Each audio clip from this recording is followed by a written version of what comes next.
Okay, today we'll continue where we stopped. Last time, if we were to go by the topics, the first one is talking about, are you there? The concept of morality. The concept of what? On your course outline, what did it say? The concept of moral education. That's morality, moral education, right? Okay. It's talking about morality, more especially morality, moral plus education. And I went through those two words, combined words, moral and education. And we know for sure that when we talk about education, that's imparting knowledge into somebody. So what kind of knowledge are we trying to impart in somebody? We're trying to impart the knowledge about moral or morality. So the word moral or morality, I said, is the ability to distinguish between the right and the wrong, to distinguish or to differentiate, to see to it that whatever a person is doing can either be right or wrong. Again, on morality, it concerns itself with the goodness as well as badness of a behavior. Goodness or badness of a behavior. So morality, in short, it deals with good character. It deals with good character, right or proper conduct or righteousness. That's about the morality. So on the moral education part, I said moral education can be regarded as the teaching or the attempt to teach standards of right or wrong. The teaching of standards of right or wrong. That's moral education. And moral education is concerned with the establishment of rules or principles of right or wrong, as well as the application to individual lives. That's moral education. And a central task or aim of moral education is education in or about moral standards. That's the central task of moral education. And again, I said, or I did mention about those people or institutions that teach moral education. And we call them as moral educators. I gave you, or I cited several examples of these moral educators. Who can try to give us just 2 or 3 of them? What are these moral educators? Who could be?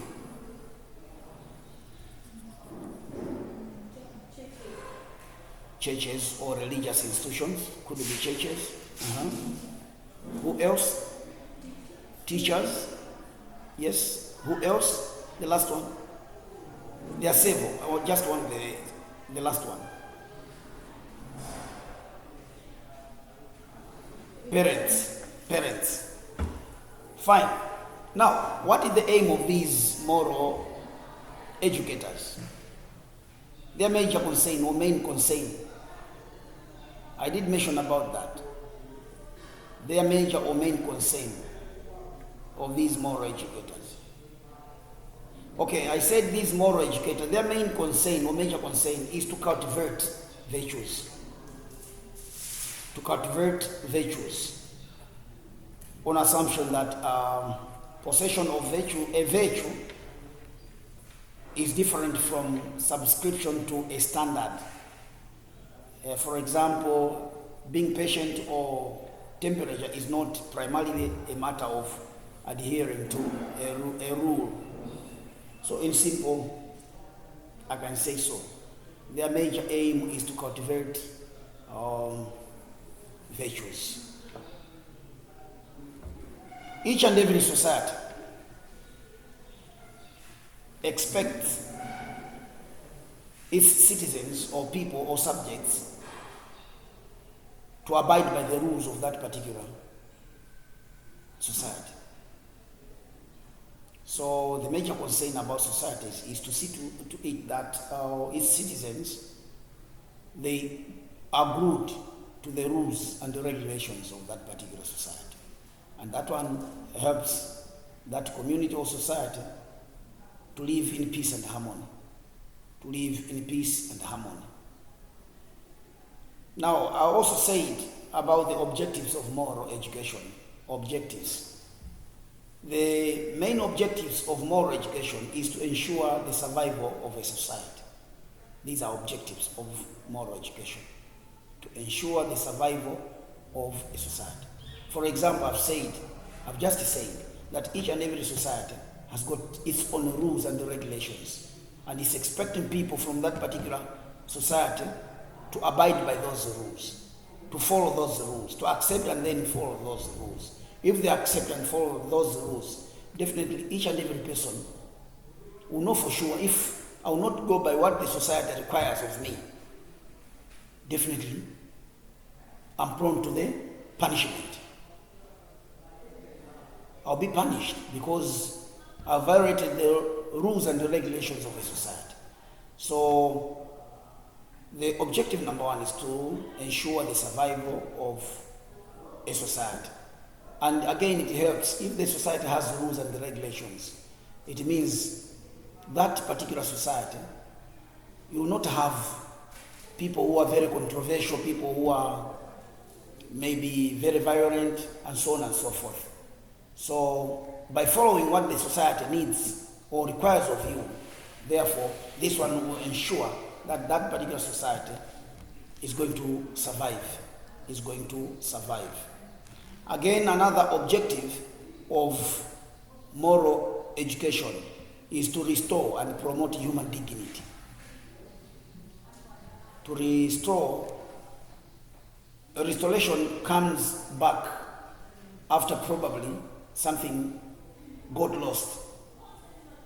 So the objective of moral education, probably people can say, we didn't know that we were wrong. Now that you have told us what to do, then we'll abide by what you want us to do. So that's why probably they're bringing in this aspect of restoration.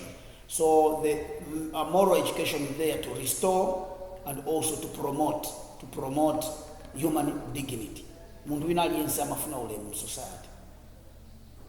Pasapezeke mwina society pali zidawa zikangoti zakamwa mowa ndio dziyamba kutukwana wina aliyense mudzi kuchosana ulemu. So there is no any society that can accept such a behavior. So with moral education, sanity will come in the society. Again, another objective of moral education is there in conformity with man's rational nature. It's there in conformity with man's rational nature. And finally, the objective of moral education is there doing things in line with the wish of the supreme being. Who is this supreme being? It's God. Moral education. You know for sure God has his own commandments, which biblically, if you go by the Bible, man was given 10 commandments, and those 10 commandments, they are guiding principles to a man. They are guiding principles to a man. They are asking you not to steal, not to kill, not to do a lot of all those rules which God gave to man. So, moral education is doing things in line with the wish of the supreme being, God or Allah. So those are the objectives of moral education. I don't know if you have any question. If you have any question.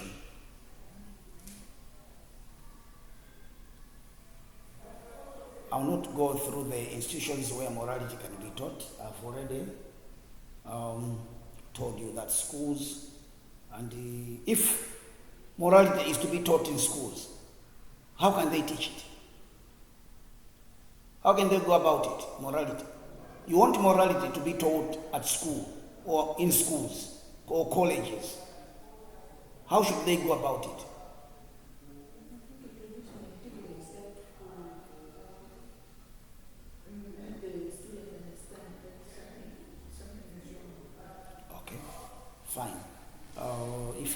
activity, then it should be included in the curriculum, right? Yeah, so it means the schools can include morals in curriculum. That's curriculum, moral and religious education. Fine. And again, parents have a huge responsibility. You can agree with me. Parents have a huge responsibility in teaching morals. If they have children, definitely what the parent is expecting from a child is to behave according to how she feels or they feel, if they're parents, if he or she, they feel like what they want their child to go through should be a kind of behavior that will please parents, not otherwise. So they have a very huge responsibility. They should not only show good examples to their children, they should also instill moral and religious education in their children. That's about parents. What about the religious bodies? Religious bodies, churches, mosques, and so on and so forth, should emphasize the religious virtues which are capable of promoting unity among the youth, especially among the youth. And finally, it is the duty of the society. Even the society itself is also supposed to instill this moral education in its people. So it's the responsibility or duty of the society as a whole, not only to teach the youth its rules and regulations, but also to provide for their needs. The society should provide for their needs. If you want the youth to behave, whether in the society should provide what they want. Whether in the family also should provide what the youth or children want, if you want them to behave. The school itself as well. So these are the requirements of what the educators should provide to the people, the youth especially, if you want them to behave. Any question? Is there any question? No question. Okay, let us have a look at the rules and the regulations in society. Rules and the regulations in society. These are types of rules. I'm looking for types of rules.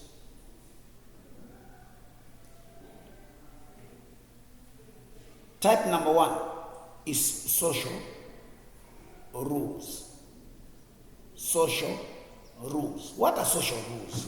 Can somebody guess for us? Can you try? Just brainstorming. I think something that deals with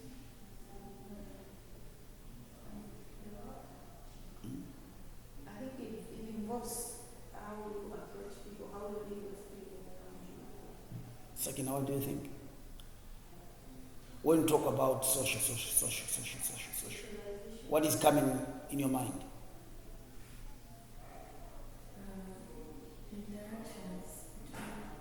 Interactions. Why you chose to keep quiet? Why you chose to keep quiet, and yet you had something to say? Okay, fine. In the first place, a human being is a social being. He's not an island. Tuvana. Muntu who is normal. Unless something's wrong with him or her. And I even believe they are not alone. No one, he talks to himself. You hear him talking. He's not alone. If you go probably back to the Bible, what does the Bible say? When Jesus Christ made that demonic word, sindikuza ku Quran mina maisho zikadamino salipo.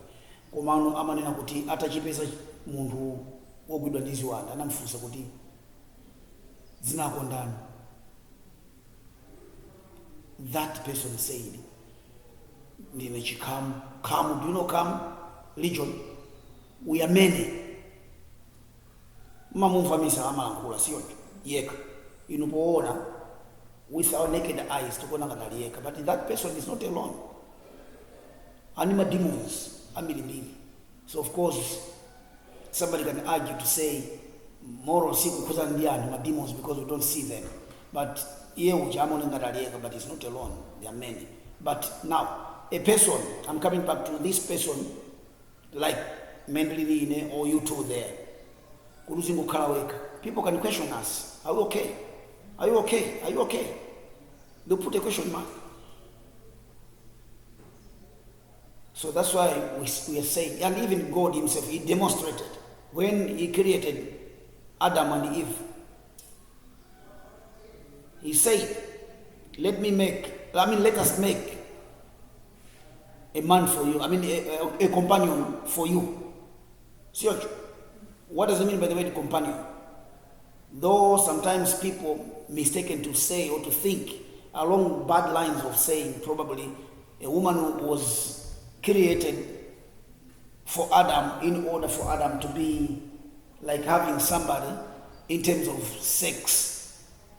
She was not only created for that purpose. There were a lot of things. That's why God chose that way of saying a companion, a helper. You need help in one way or the other. There are so many things which you may require somebody to assist you, to help you. Right? So, we need one another in so many ways. We need one another in so many ways. A human being is supposed to relate with another person peacefully, amicably, and so on and so forth. So when we look at social rules, these are rules that have to do with the way people live in a society. Rules that have to do with how people live with one another in the society. These are known as social rules. A human being is a social being. Therefore, how do you relate with one another? How do you relate to your colleague or with your colleague or colleagues? How do we behave when we are with our friends or other people? The second rule or type number 2 is legal rules. Legal rules. When you hear about the word legal, what comes in your mind?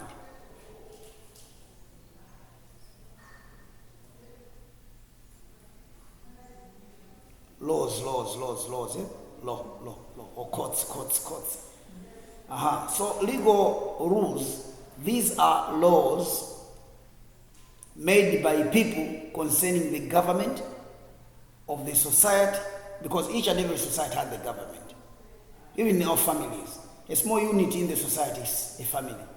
If every family is a government on its own, and they have laws there or rules which are given to each and every member of that particular family. And the moment you break that rule or those laws, you'll be punished by the parents. So legal rules, these are laws made by the people concerning the government of the society for the purpose of having peace in such a society. Each and every society expects each and every person in that particular society to respect one another, to promote peace for the survival of that particular society. So rules, more especially legal rules, are supposed to be accepted, recognized, and then followed or taken on board. The third type of rules is moral rules. Moral rules. What are moral rules? Moral rules are rules or general rules which guide the conduct of people living in a particular society. They are general rules. And these rules guide the conduct of people who are living in that particular society. So such rules, they put much emphasis on things that are good or bad. They put much emphasis on things that are either good or bad, right or wrong. Things that are expected to be done by each and every person in the right manner. And if you make some mistakes, you need to be corrected, because the society doesn't want to see people misbehaving for the sake of peace in that particular society.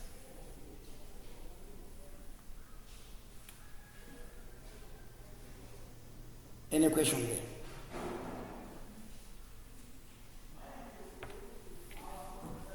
Okay, in moral education, there are theories which are supposed to be followed. In moral education, there are theories.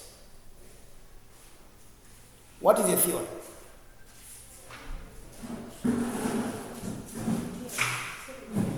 Okay. There is a saying which goes like, put a theory into practice. Put an idea into practice. See what? Theories of moral education. The theory, number one, which I want you to know concerning moral education, is the theory which God brought to Adam and Eve in the Garden of Eden. Do you remember that story?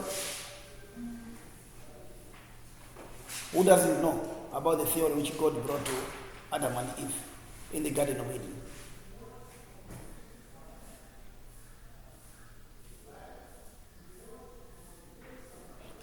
Are you Sylvia?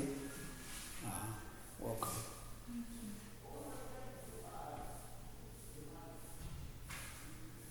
Do you know, or do you remember the theory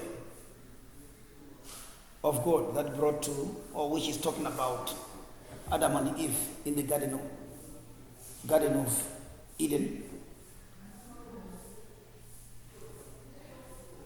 I believe this one is in all books, religious books. It's in the Quran, it's in the Bible, it's in other books.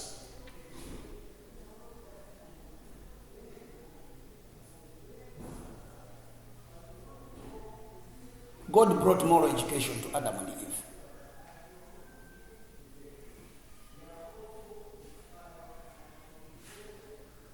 Okay, thank you.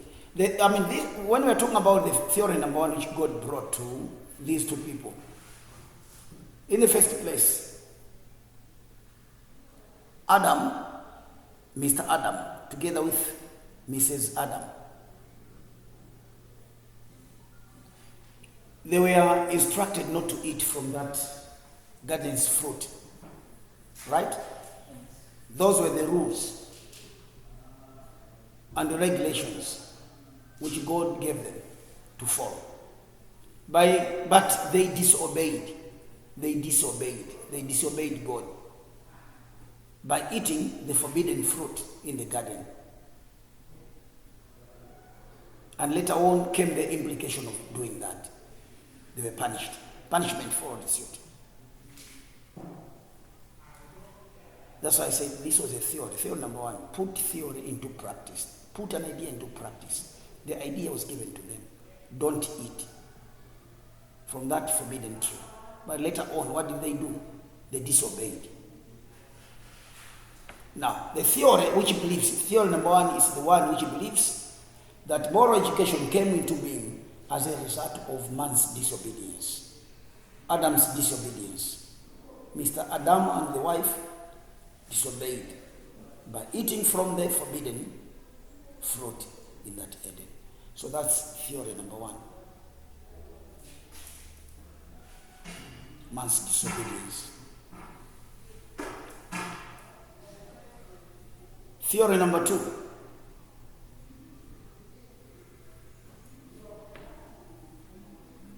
on moral education, that which believes that moral education is the responsibility of the parents. That's theory number 2.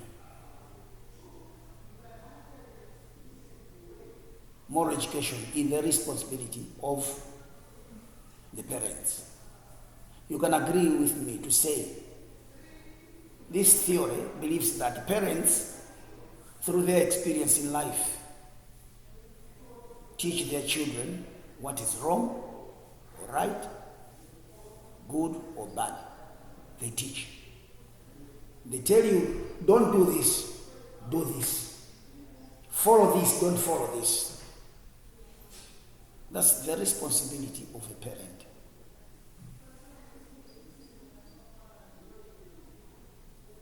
And that duty is transferred from one generation to the other. A parent is telling or is teaching children, and children later on, they grow up, they become parents as well, they also transfer that one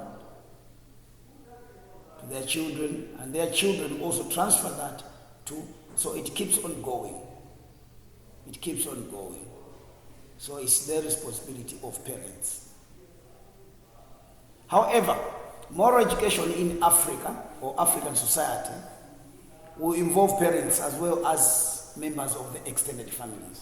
We live in extended families. This one is also extended to those people. So whosoever stays with you in the house, even if he's not your biological parent, but he's a parent as well. And those people can also impart moral knowledge in children, even though they are not their biological parent.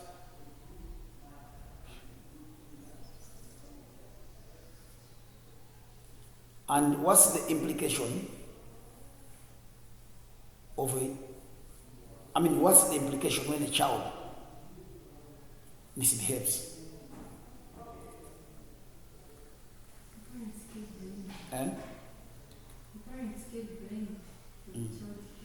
Yes. Mwana huyu wa ndani.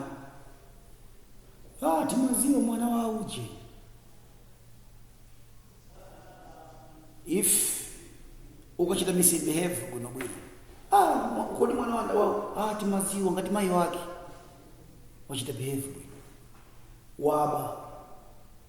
You've gone wrong somewhere. You misbehaved in the society. Mwana wanga timaziwa sizo ya mwilaizo. It's like that.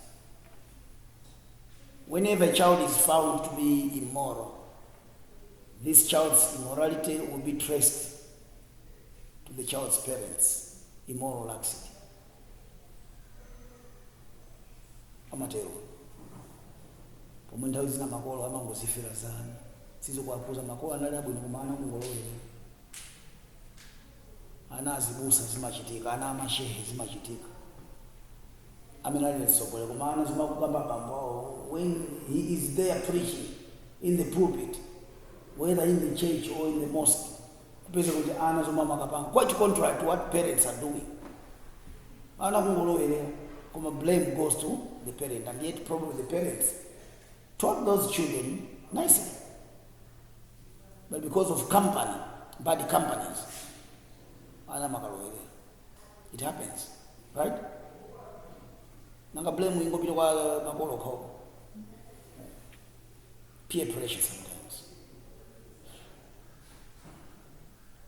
Theory number 3 of moral education. Moral education believes that moral education is the responsibility of the various social agencies in the society. That's the belief. It's their responsibility of who? Of various social agencies in the society. Such agencies can include your age mates,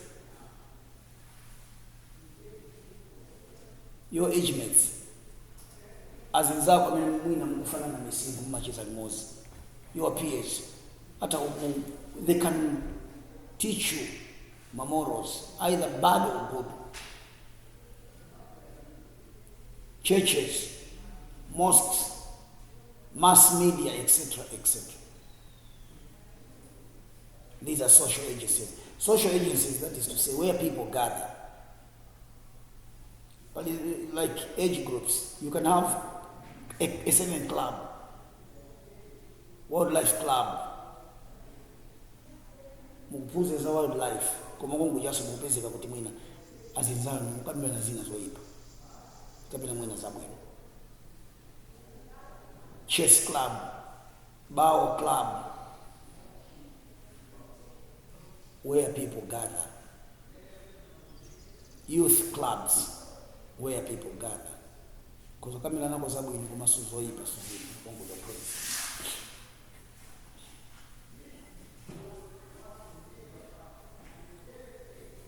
Sometimes children will move to their friends for the purpose of having moral education.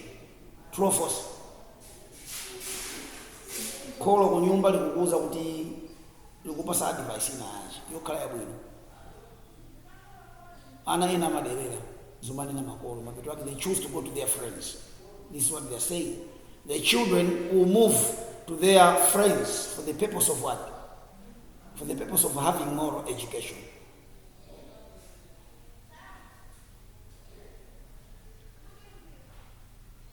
This is unlike in the past. Many children have lost confidence in the ability of the church to give them moral education.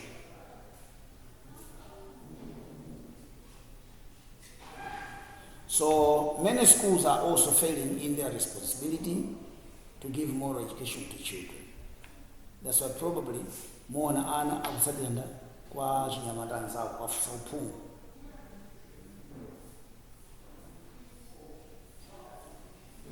I don't know if there is any question, comment, any question or comment there.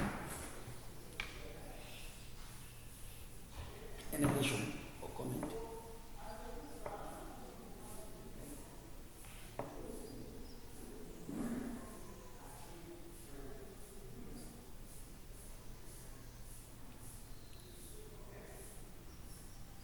Is there any question?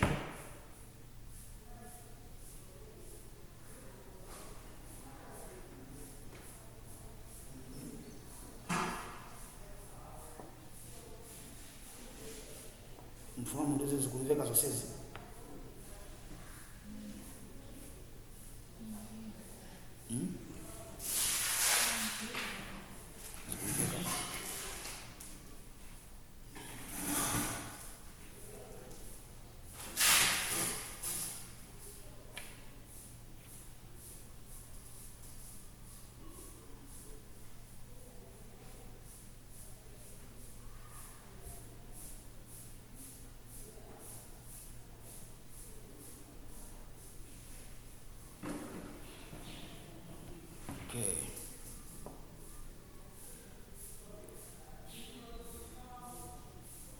Let us have a look at the Malawian law in line with morality.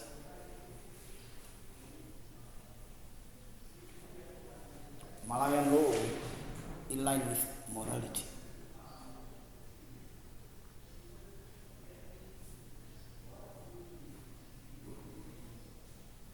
What is law?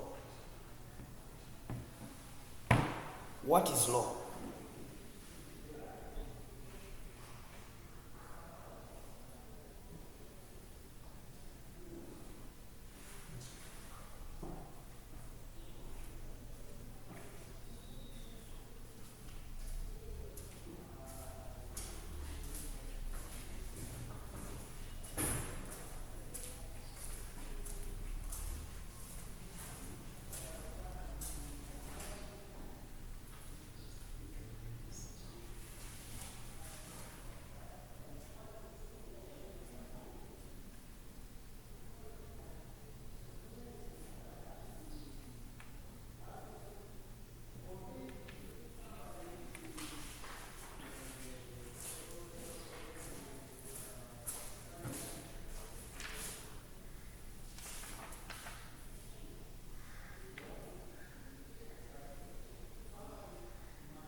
What is law?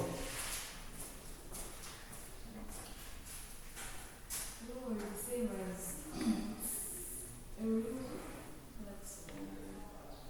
Law is a rule that is placed in an education or a school that people are supposed to follow.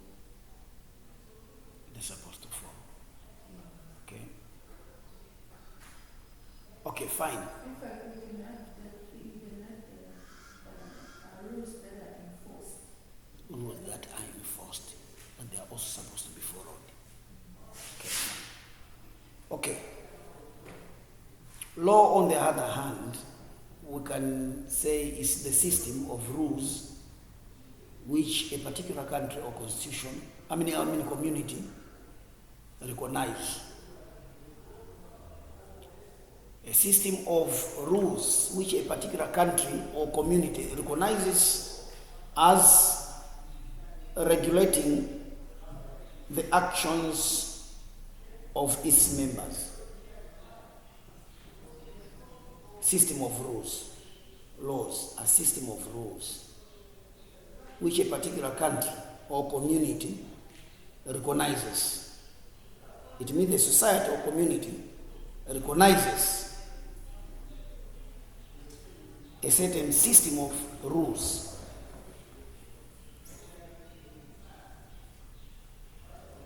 And again, laws regulate the actions of its members.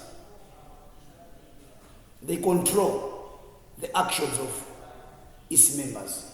You can agree with me. I may give a very simple example from your family where you're coming from. Back when you were probably 15 years old, your parents are telling you, or they put some rules in the family, and one of those rules is to say that, telling each and every member of that particular family to say, okay, by 5 o'clock is supposed to be indoors. 5 o'clock, Mazulu is supposed to be indoors. And you come 6 o'clock. What's going to happen to you? Padeki balamulo, wina alisoka nyumba ngatu. Pomona 5 o'clock on gate maro. Then you go home beyond 5. You go home around 6. What will happen to you? First thing, you'll be scared to go home. Yes. And the second thing is, as soon as you get home, parents will show that you are living in life. You should expect something to happen to you from parents, right? So, in this case, this home is like a government, or it's like a country, or it's like a community where you're dwelling. Now they have put in place systems of law, of which those laws are recognized by each and every member in that particular family. And again, the family itself is supposed to regulate those actions of the people, controlling actions of the people. That's why they have told you to say, or they have told each and every member of that particular house, or in that particular house, to say, by 5 o'clock you're supposed to be here. Whether you want or not, you're supposed to abide by those rules, what that particular family has put in place. They impose, those rules have been imposed to you to follow them. They are enforced. Those rules are being enforced by the imposition of penalties. Do this, you fail, and the result will be this. They are enforced to you by imposition of penalties. Do this. You fail to do that, you are punished. So laws go together with punishment. You violate the laws, you'll be punished. Because it's an agreement, you need to follow the agreement.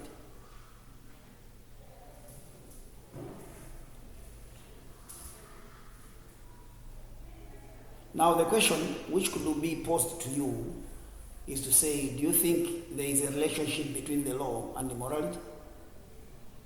Did I give you any assignment?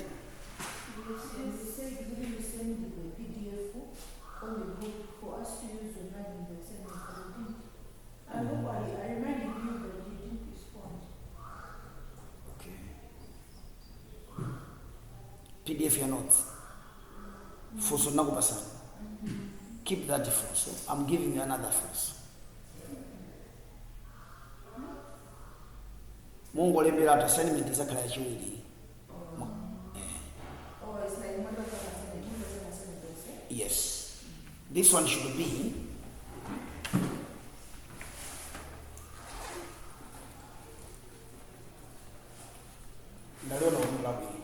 let me put it like this.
Are you ready?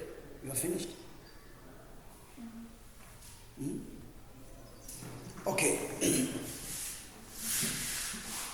We have defined morality as those principles that enable us to make judgment about whether some action is either bad or good, and right or wrong. We have earlier on looked at that. We've also looked at morality can either be local or international. Local or international. I'll come back to that one. That is to say, morality, if we have said are those principles, that is to say there are some principles that are applicable in some local context. I've just mentioned that morality can either be local or international. Now I'm coming back to tell you that there are some principles that are applicable in some local context, which they may not be applicable in others. Local, take note of that. No, local, and what? What does that mean, local? When we are looking things within the local context, as opposed to the international context, what does that mean?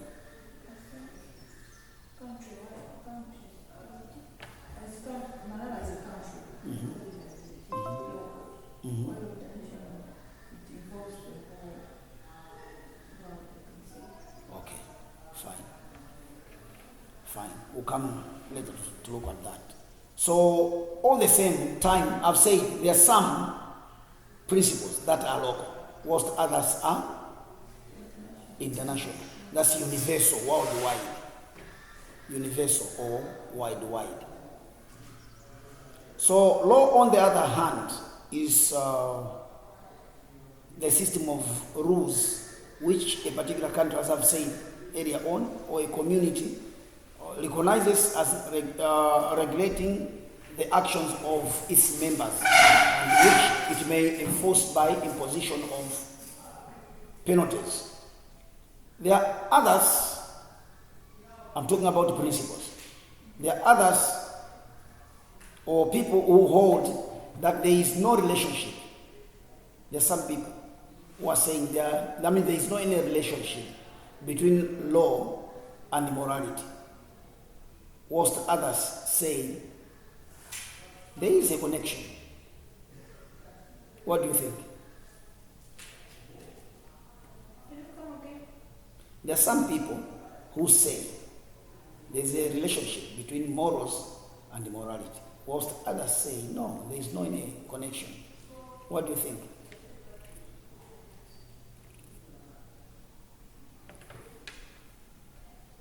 Some say they are not the same, whilst others say they are the same and they are connected. They are one.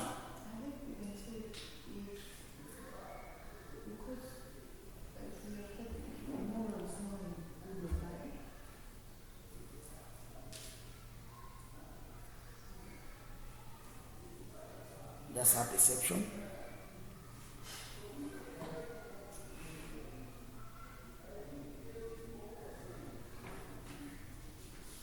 Okay. Since I've given you that assignment, you dig more on that one, right? Okay.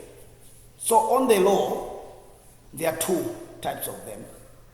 There are two types of them. They're saying, two types or two forms of law. In line with our discussion, they say the first one is positive law, and the second one is non-positive law. Two forms, the positive law and non-positive law. On this view, positive law is concerned the code of rules.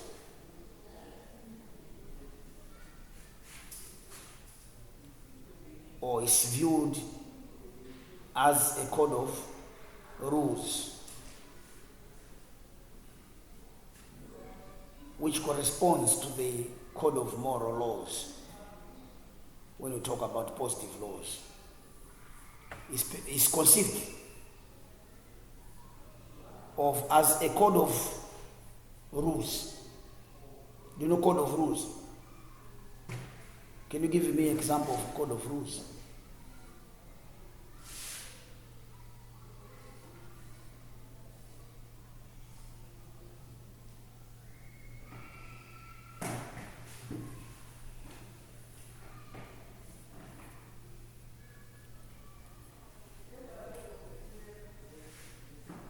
What is code of rules?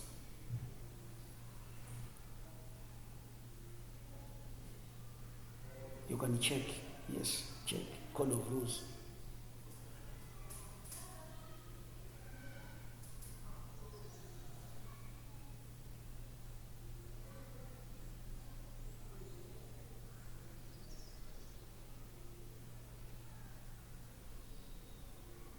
Can you tell us?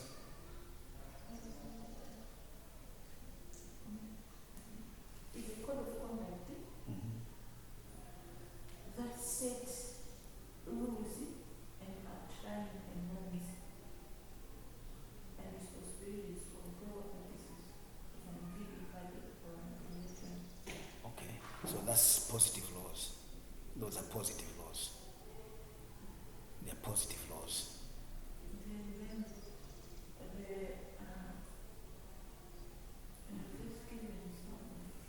the conduct, and I say the mission integrity, I mean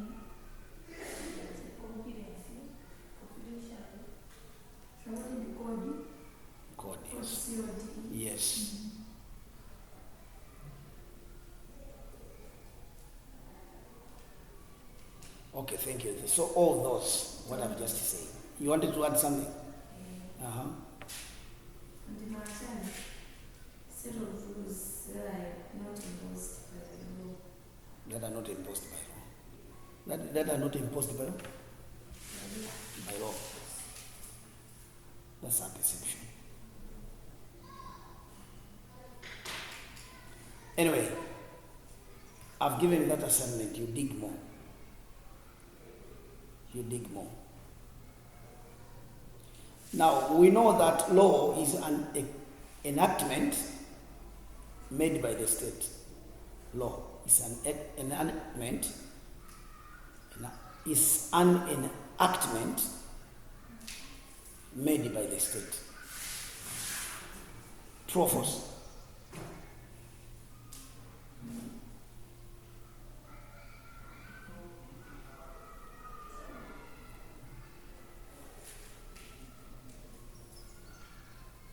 Who makes laws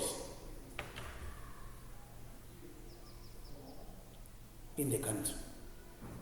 It is the president. Who makes laws in Malawi?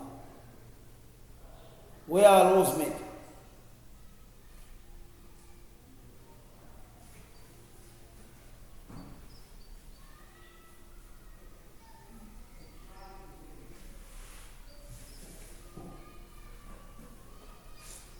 Amapanga malamulo mdziko lino la Malawi. Titengere kuno kwathu. Amapanga malamulo ndani?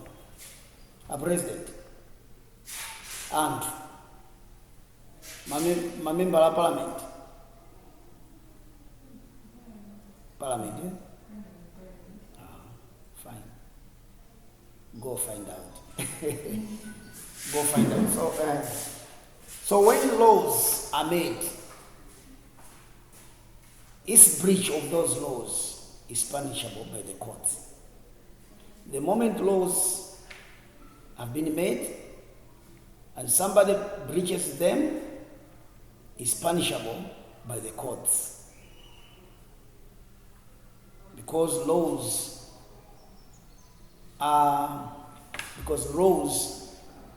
represent the will of the government.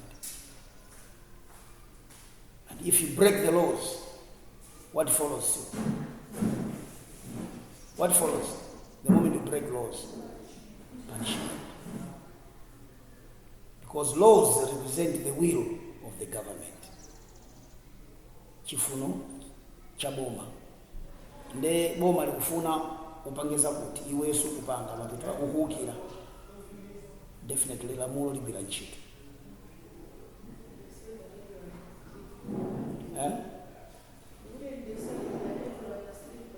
Yes.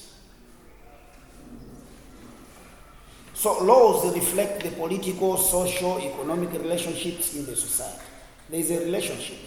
Law connects these relationships in the society.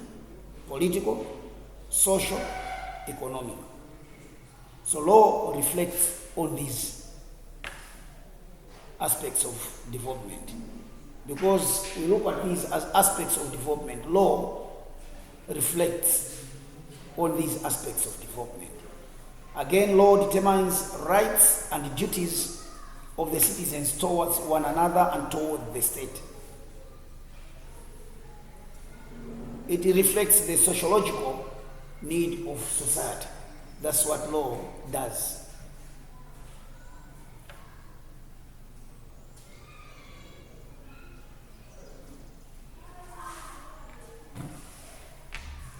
On the same law, we are required to look at these types of law.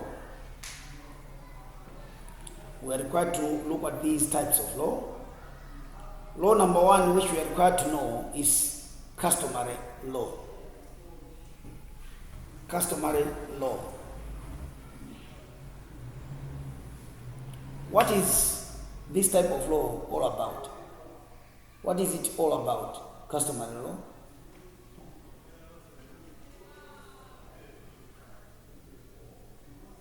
What do they deal with? Customary law. They deal with what?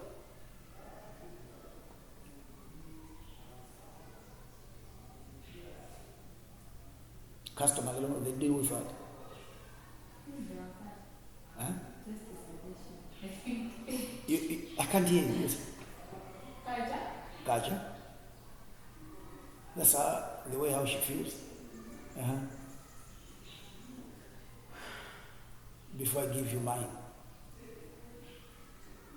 I want to hear from all of you. You heard her?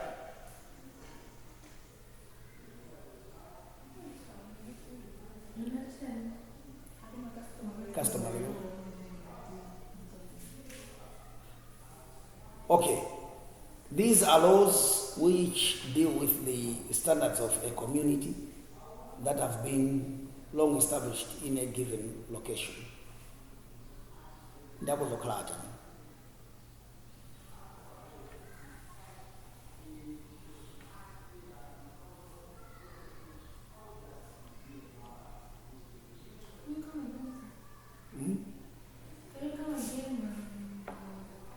These are laws which deal with the standards of a community that have been long established in a given location.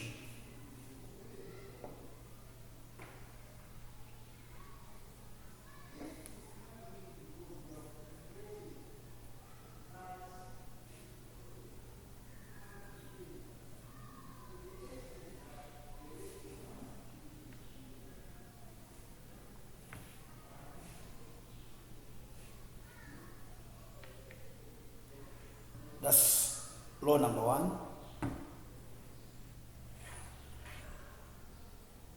Law number two, English common law. English common law.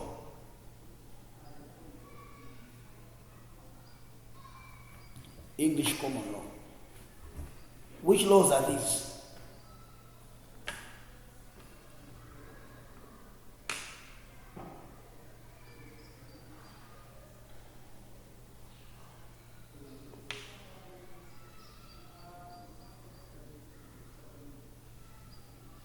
English common law.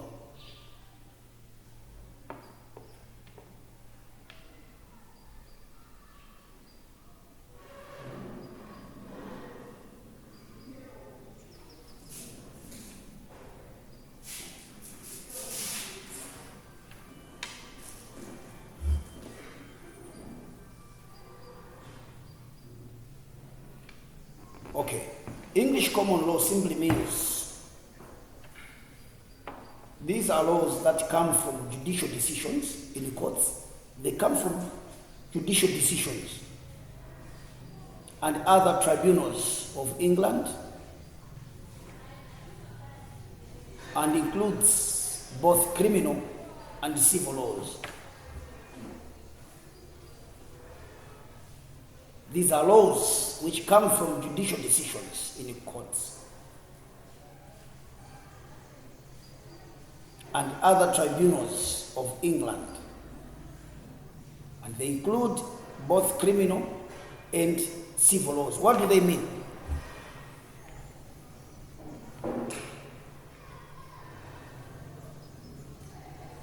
That is to say, in the first place, there are criminal laws and civil laws, right? Now, it's the court which is there to decide if two people have taken each other to the court.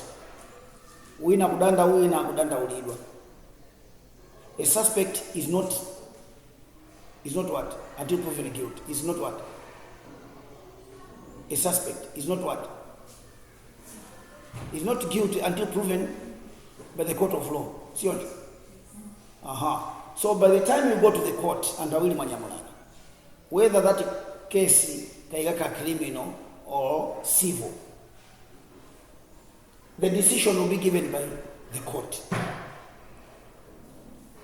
So that's why they are saying English common law. These are laws from judicial decisions or other tribunals of England. Tribunal, it means these are tribunals. It's either the tribunals of England or in England or courts in England are the ones to decide. The judicial decision will be given by these bodies.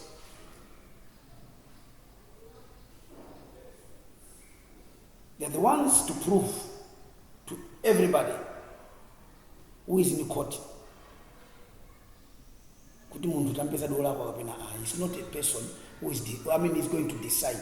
No. So English laws, they are like that. It is also known as judge-made law. The one who is going to make the decision is either a judge. Judge-made law. Which was English common law and judge-made law. Who is supposed to give the judgment?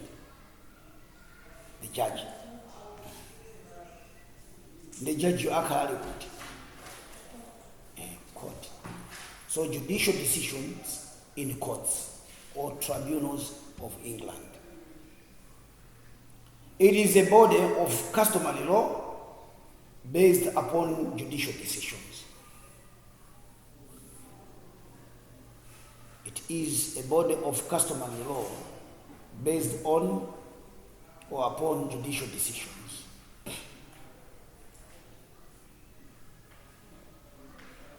We have another one which is known as Malawian case law.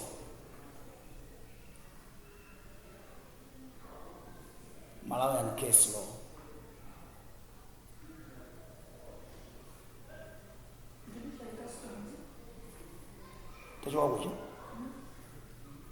Upon judicial decisions. I said it's a board of customary law based upon judicial decisions.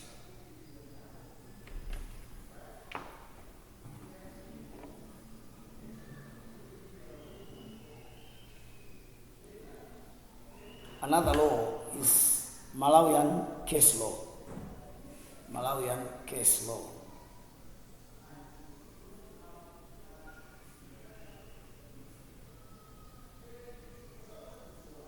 What laws are these? They say this is a set of past rulings by tribunals that meet their respective jurisdictions.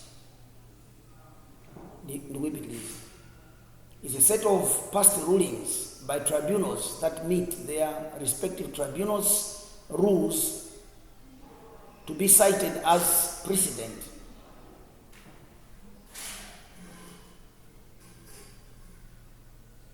And this one is regarded as the same as common law.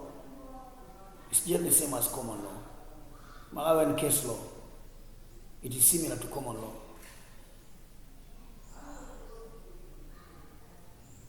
And it's a law that has been established by following decisions made by judges in area cases.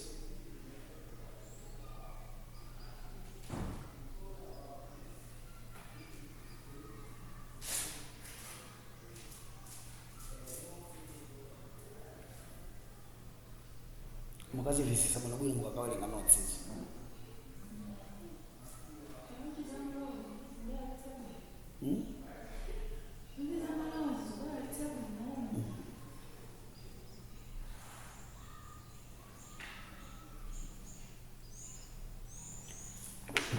On the same, there are statutes of general application.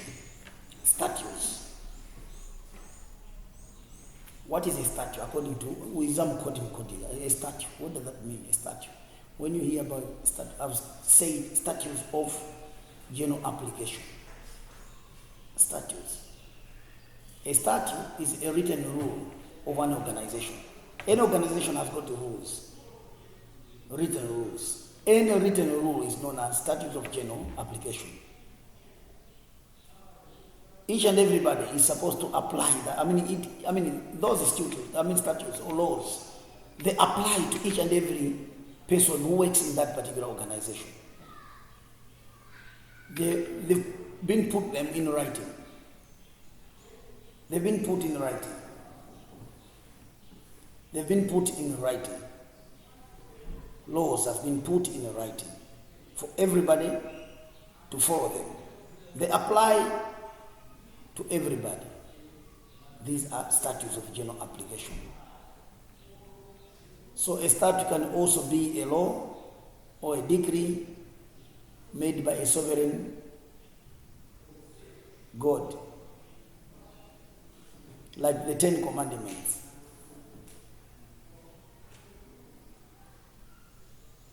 For each and every human being to follow. That's a very good example of statutes of general application. They apply equally to each and everybody. These are enforced by imposition of penalties.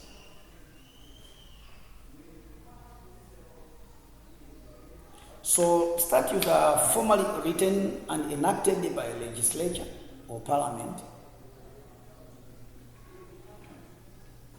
They may include public acts of parliament, that is those which apply to the inhabitants at large, which are not limited in the application to prescribed personal area. I know Zamara Moros zachulukisa mutumu.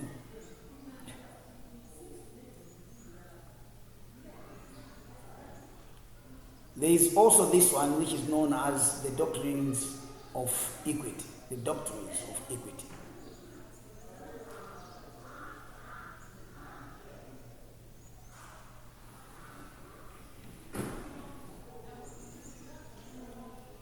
Doctrines of equity. What is equity?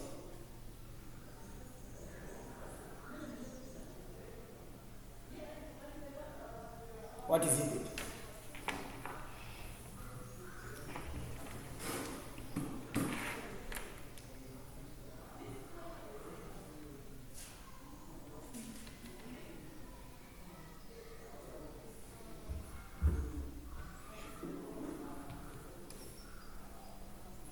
Kodi la mulo limene likondere mtu.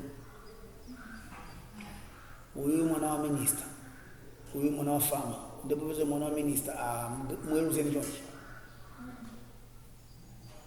Okay. So the doctrines of equity, these are laws against bias. They are laws against bias and the rights, the right to a fair hearing.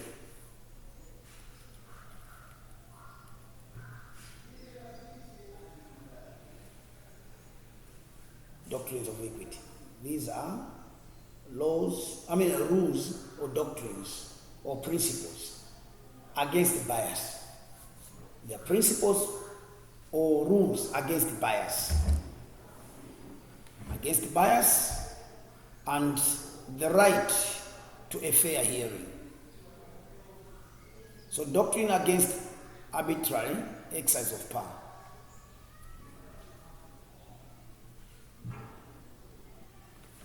They must apply or use natural justice.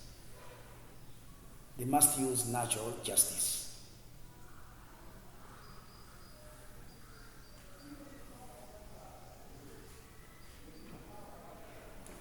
What about public and private laws?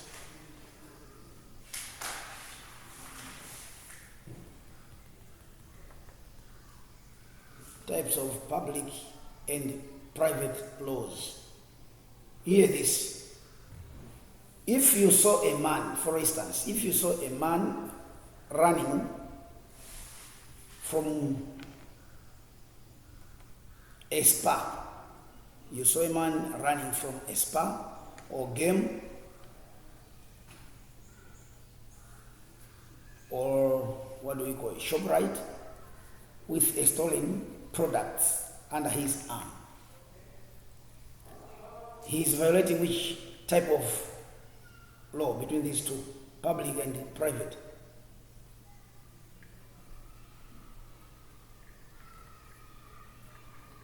If you saw a man running from ShopRite, carrying what? A product from that shop in his arms. What type of law is this between these two, public or private law? It's a public law. It's a public law. He committed the crime of theft, and that affects everyone. It affects everyone. Maji sana. Mwina nakaba bread. Bread amino ya mwina. Pukana kahambila mina kana bila utandisi kaba bread amino tenga ye. But it has affected those men.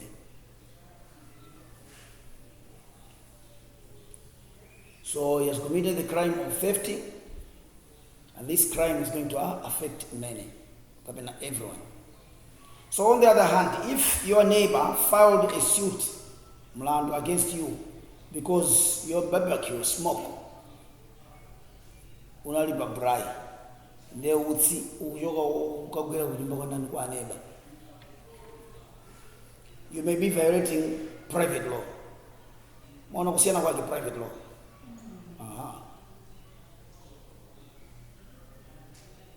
That's the difference between private and public law. You infringed on your neighbor's rights to peaceful enjoyment of his property.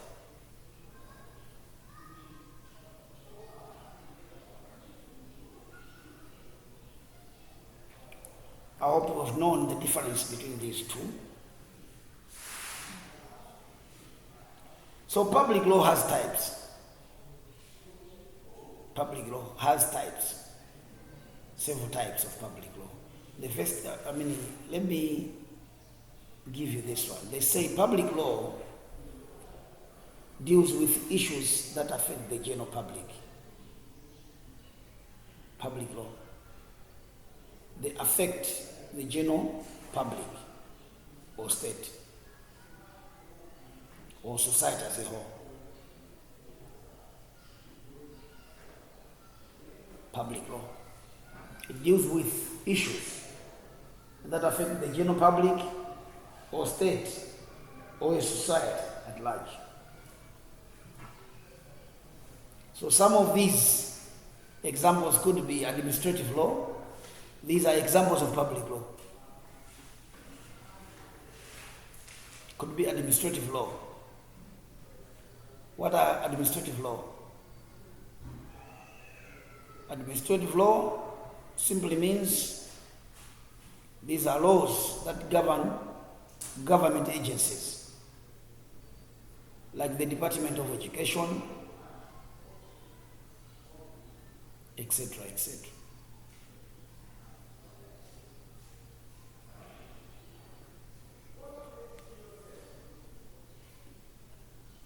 Administrative law. These are laws that govern government agencies, such as the Department of Education and many others. What about the constitutional laws? What are constitutional laws? These are laws that protect citizens' rights as afforded in the Constitution. Constitutional rights. These are rights that protect citizens' rights. Your rights, my rights, our rights are protected by the constitutional laws. If somebody tries to infringe our rights, we know who is supposed to stand by us, who is supposed to protect us. So we know for sure that constitutional laws are there to protect us.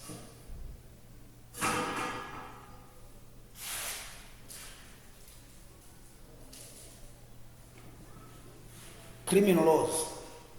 What are criminal laws? Criminal laws. These are laws that relate to crime. They are laws that relate to crime. Who can give me a good example of laws under this one?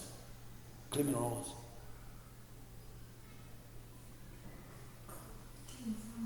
Killing somebody. Stealing somebody's property. What else? Money laundering. We are so many more.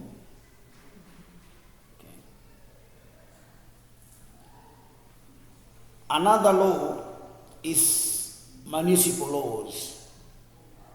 Municipal laws.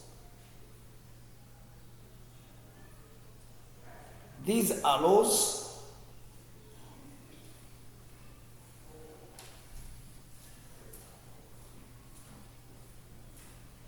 they are like ordinances, regulations, and bylaws that govern a city or town.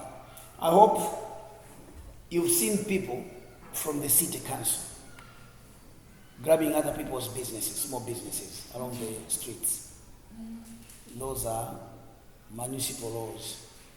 They're just bylaws. You cannot find them. I don't think so. You can't find them in the Constitution. But they were made by the municipality or municipals. The other type of a law is international law or international laws.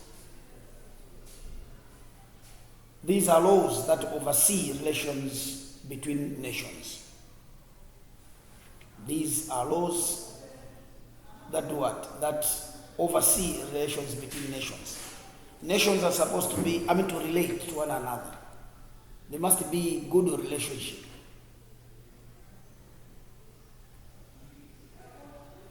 So the laws which look into the issues of relationship between countries, those are international laws. They are international laws.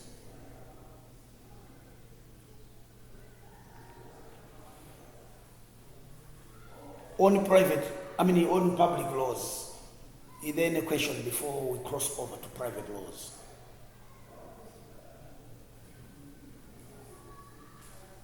Any question?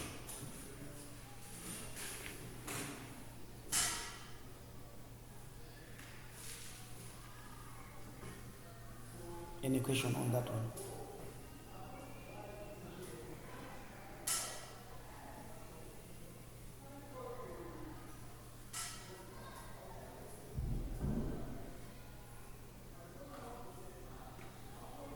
Do you have any question?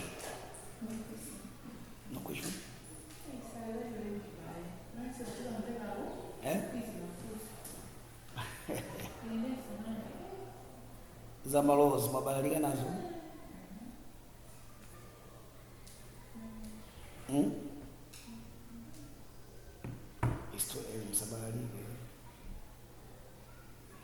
Okay, private laws.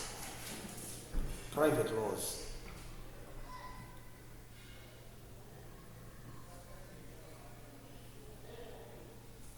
What are private laws? Private laws, in the first place, they affect the rights and obligations of individuals, families, businesses, and small groups,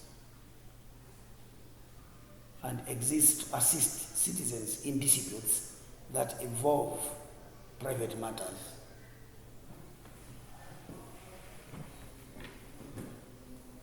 These private laws, they are all the laws that affect the rights. They affect the rights and obligations of individuals in the first place. If not individuals, who else? Families. Apart from families, businesses, and small groups. And they exist. They are there, they exist, or they are there to assist citizens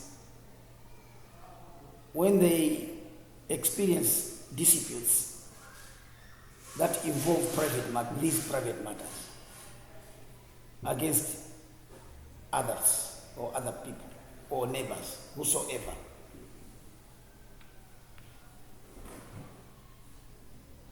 I gave a very good example of saying the houses are semi-detached. You're outside there on your lawn, enjoying your braai there, but the smoke leaves that place and it goes to the neighbor's home.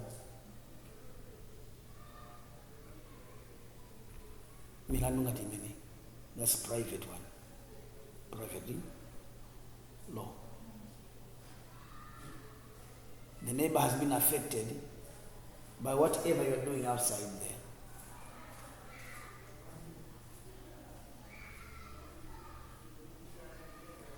Now, private law's scope is more specific than public, more specific than public law, and covers the following. One, it covers contract law. These are examples of this contract law. And when we talk about contract law, this one governs the rights and obligations of those entering into the contract. If you enter into a contract, Mr. A and Mr. B, or Miss A, Miss B, they enter into a contract. It's an obligation.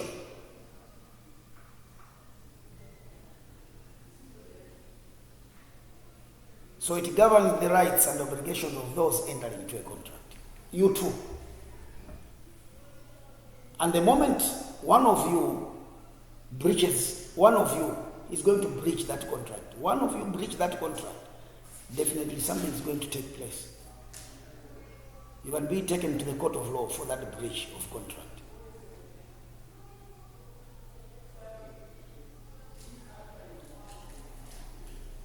Another one is talking about the private law, the tort law, T-O-R-T, tort law. These are rights, obligations, and remedies provided to someone who has been wronged by another individual. Wina olakulidwa lamulo likuti bwanji. Wina amene olakulidwa kungonsiya yonke.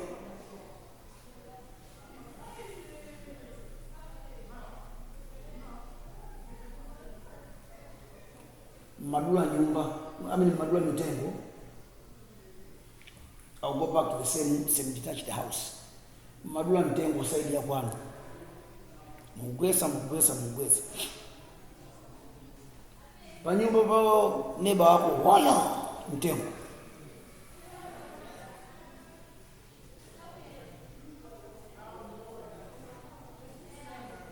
So the remedy must be provided to someone who has been wronged by other individual. You are supposed to do something to your neighbor because you've wronged him.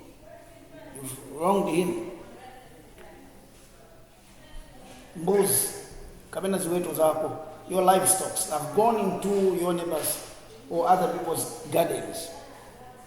How are you going to handle this one? This one again, it falls under tort law. Let me have another look on this one. Tort law.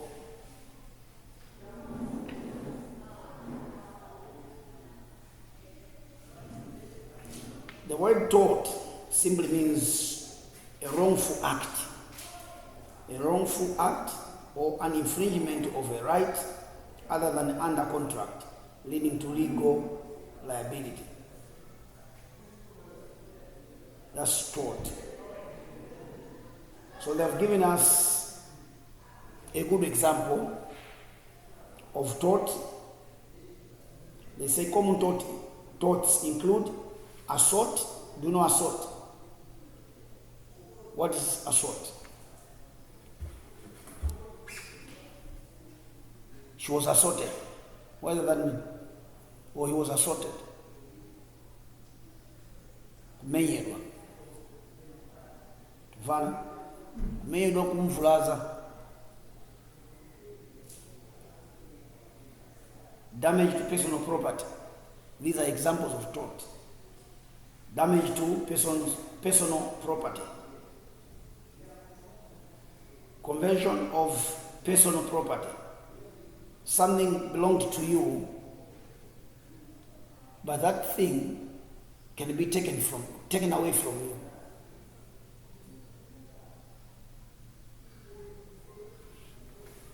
International infliction of emotional distress. All these are good examples of torts. a good examples of torts.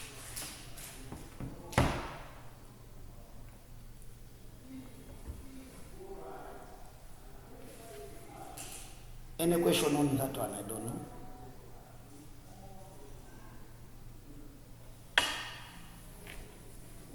We were on public and private law.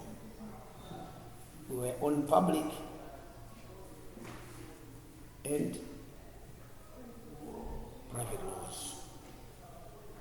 The last laws, they are substantive laws and procedural laws. Substantive as well as procedural laws. What are substantive laws? These are part of the laws that create, define, and regulate rights, including, for example, the law of contracts. Remember, the law of contracts, that is to say, each and every contract, it goes through the law. Again, another example of the substantive is tort, wills, and real estate or property. The essential substance of rights under law. So substantive. I hope the moment you're going to read on these ones, once you have them, it means you will not find them so hard to understand. What about the procedural laws? Procedural laws, they provide the process that a case will go through, whether it goes to a trial or not. Procedural laws, that is to say, just pick that word. What does it mean, procedure? That is to say, procedure. Each and everything is supposed to follow the procedure, step by step. So, procedural laws, these are the laws that provide the process. They provide the process that a case will go through, whether it goes to trial or not. So these are procedural laws. The procedural laws determine how proceeding concerning the enforcement of substantive law will occur. So substantive law and the procedural laws are two main categories within the law. There are two main categories within the law. Finally, let us have a look at the vices about, let me put this one so that you should understand it.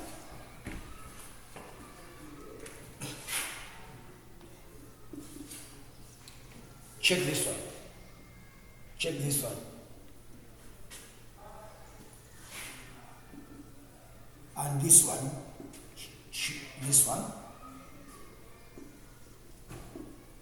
two of you. One should pick this one, the other one should take this one.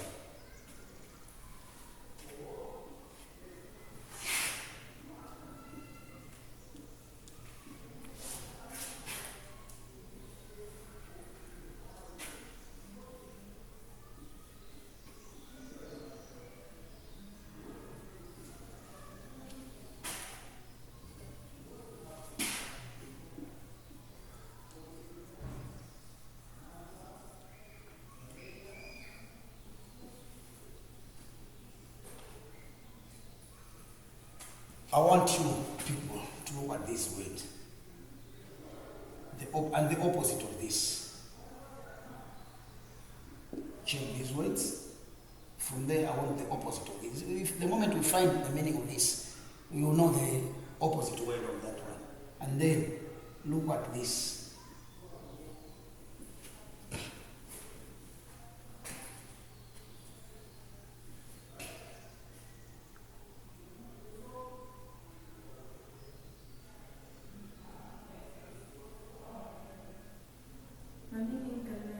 Yes.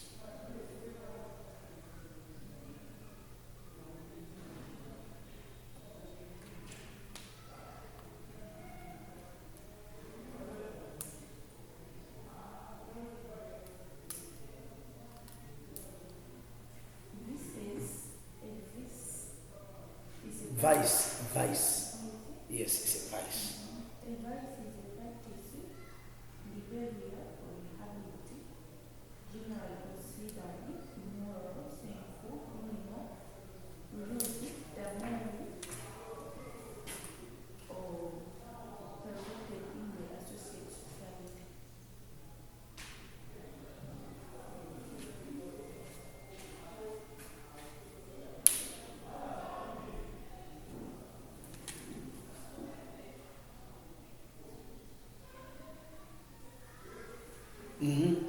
Abo.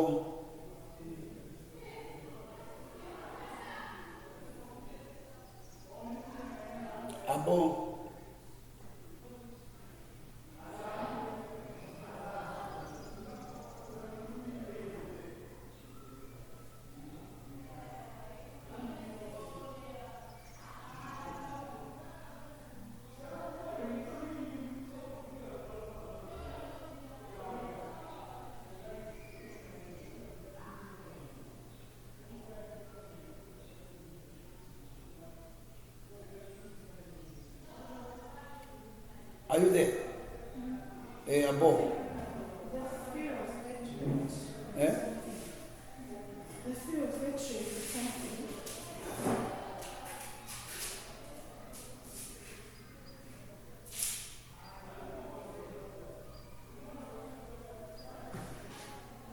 You say? The fear of hatred. A fear of what? Hatred. Abo? A fear of what? Hatred.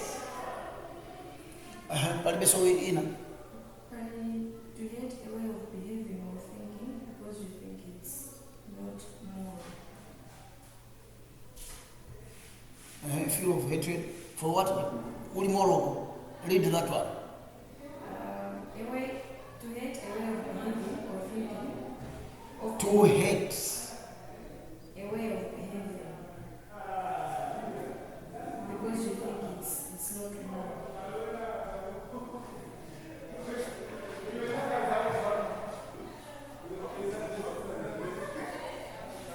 Okay. Because it's not what? It's not moral. Right? Listen. I've picked these two. Here they are saying, listen to here. This is very important. Vices are bought by Malawian society in general. Vices are bought. Who is doing this? This is a verb. This is a noun.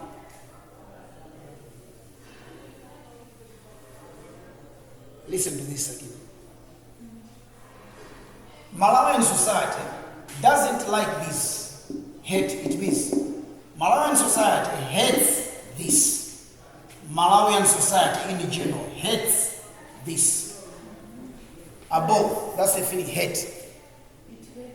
It hates some behaviors which are being done by some members, maybe in the government or wherever. If there's a business, they're doing nasty things, immoral things, wicked things. Now, what are these vices which the Malawian in general hates? One is nepotism. Nepotism. What does it mean, nepotism? Why Malawi hates nepotism? Nepotism is showing of undue favoritism. When we talk about nepotism, favoritism, by someone in a position of authority to his friends, relations, or well-wishers on employment. When it comes to promotion or contract award, at the detriment of other eligible candidates. There's a contract which is supposed to be grabbed by whosoever is going to compete in that one. Only the best is going to be picked. But simply because you have somebody in mind, he comes from my district, because we are related, he's a friend, I'm going to give that contract to that one. I'm going to award that contract to that one. Promotion, there are three of you, simply because she's my relative, or she's a friend, or she comes from a family friend. I'm going to give that promotion to this one. That's nepotism. That's nepotism, and this is a vice. This is a vice, immoral behavior. It's a wicked behavior. Another thing apart from nepotism, which Malawian society hates, is tribalism. Tribalism. This is ethnic consciousness. It is reflected through our society, religious spheres or economic spheres or politics. Nepotism. Tribalism. I'm a living example on the tribalism thing. When I was in Form 1, I was chased away in Form 1. Ananichosa school. Atanisajira ku Masongola Secondary School. Nkundiuza kuti kwanu siku unoyondowa kumpoto, go back to your district. I'm a living testimony of this tribal. Ndi victim wa tribalism. Ananichosa school. Again, the country hates that one. The last one is bribery and corruption. Bribery and corruption, again, is another vice which Malawian society abhors. It abhors this one. The Malawian society abhors this one. I don't know if there is any question. If you don't have any question, thank you very much for listening. Thank you very much for listening. Do you have any question? You have a question? No. What is corruption? What's the difference between corruption and bribery?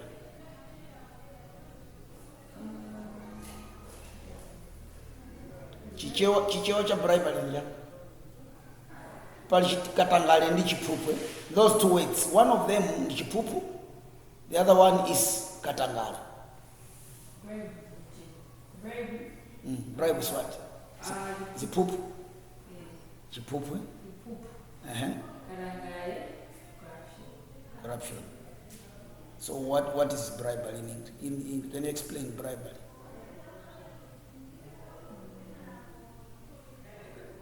Let's say you have committed a crime.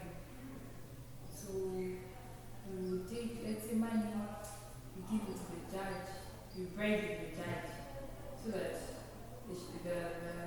she do in favor of you. Yeah, she be in favor. That's a bribe. Right, that's right. What about the corruption? Well, corruption, you do things that no one else knows, but they are illegal. Like you steal money, like the government, let's say they steal money, they take money without the knowledge of other people. I think. Without the knowledge of other people. What about bribe? When you are giving the judge, who will know that you have given the judge money? The difference can be that corruption.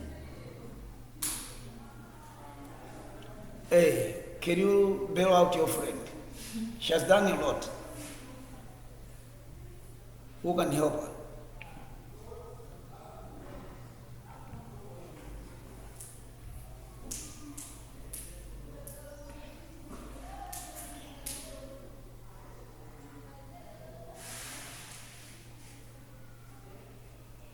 Okay, thank you very much. This is what I wanted you for today to know.